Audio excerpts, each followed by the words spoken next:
Selamat malam Ibu Mustika, perkenalkan saya Angelika Natasha Emanuela Peters. Hari ini saya akan mempresentasikan mengenai Creative Paper.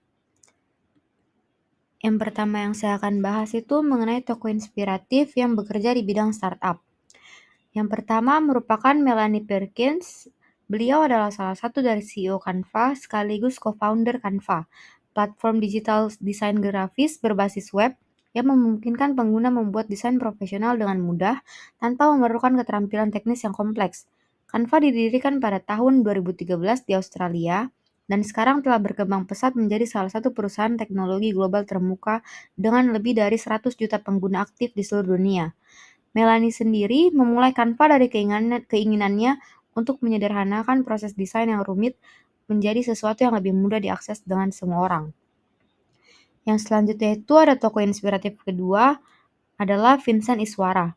Beliau adalah CEO Dana dan salah satu pendiri Dana, salah satu platform dompet digital terkemuka di Indonesia.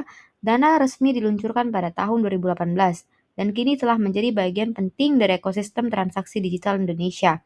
Dengan jutaan pengguna yang aktif, Vincent Iswara membawa visi untuk menciptakan inklusi keuangan melalui layanan teknologi finansial yang aman, cepat, dan dapat diakses oleh seluruh lapisan masyarakat.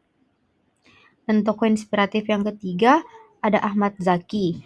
Ahmad Zaki merupakan mantan CEO Bukalapak, platform e-commerce Indonesia yang berdiri sejak tahun 2010. Berawal dari kamar kos, Ahmad Zaki berhasil membangun Bukalapak menjadi salah satu unicorn Indonesia yang memberdayakan UMKM untuk berjualan. Setelah sukses, ia mendirikan 6 unit venture capital untuk mendukung startup teknologi lokal. Yang selanjutnya itu ada SWOT.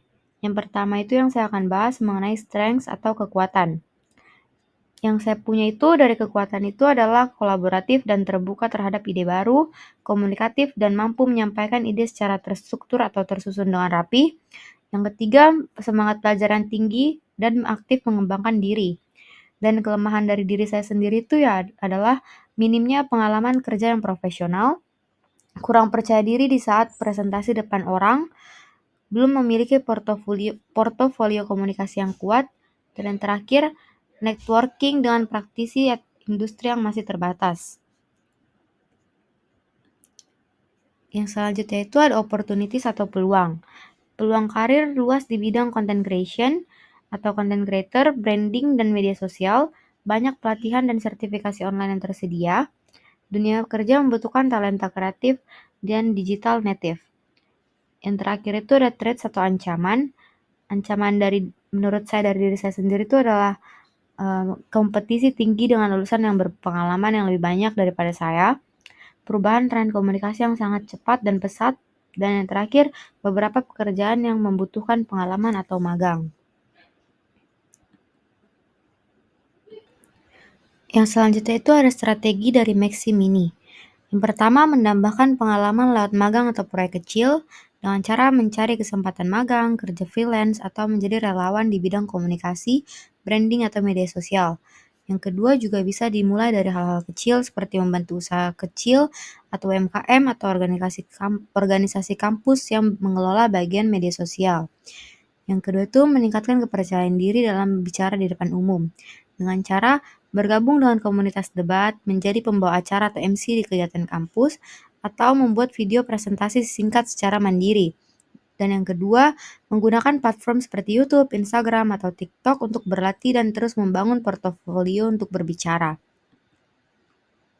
Yang selanjutnya itu adalah membuat portofolio pribadi dengan cara mengerjakan proyek sederhana seperti studi kasus, kampanye fiktif, atau analisa media sosial dari sebuah merek.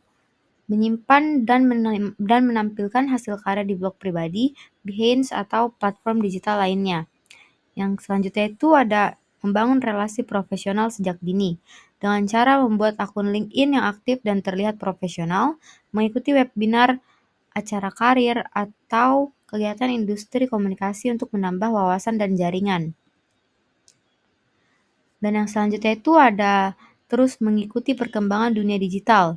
Itu dengan cara mengikuti kursus online seperti dari Google Digital Garage atau Coursera untuk menambahkan ilmu baru. belajar tren komunikasi terbaru seperti konten pendek, strategi media sosial, atau penggunaan teknologi seperti AI. Dan yang terakhir itu ada mengatur waktu antara kuliah dan pengembangan diri, dengan cara menggunakan aplikasi seperti Google Calendar untuk mengatur jadwal kuliah dan waktu belajar tambahan, dan membuat daftar prioritas mingguan agar waktu lebih teratur dan tujuan lebih jelas.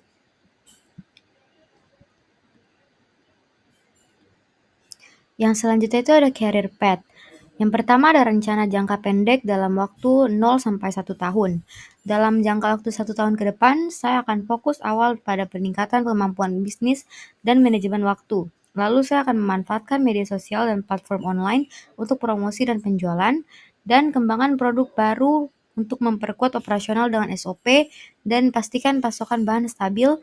Akhiri tahun dengan evaluasi dengan rencana ekspansi bisnis. Yang kedua itu ada rencana jangka menengah dalam waktu 1-3 tahun. Dalam 1-3 tahun ke depan, saya akan fokus pada perluasan pasar dan penguatan tim. Setelah sistem kembali stabil, mulai membuka booth tetap atau kerjasama dengan mitra jualan. Tahun keduanya itu saya akan membentuk tim inti untuk membantu manajemen dan pemasaran. Dan tahun ketiganya itu saya akan kembangkan brand lewat franchise atau produk baru, serta perkuat identitas visual dan evaluasi berkala untuk menjaga arah bisnis. Dan career path atau rencana jangka panjang 3-5 tahun ke depan itu dalam 3-5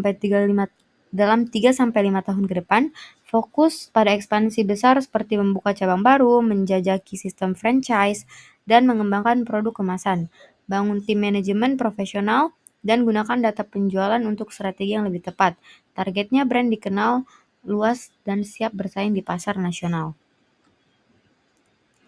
Dan yang terakhir itu ada harapan saya di mata kuliah Career Planning Development. Saya berharap melalui mata kuliah ini, saya dapat lebih memahami potensi diri saya sendiri dan lebih mampu mengembangkan kekuatan yang saya miliki, seperti kreativitas dan semangat usaha.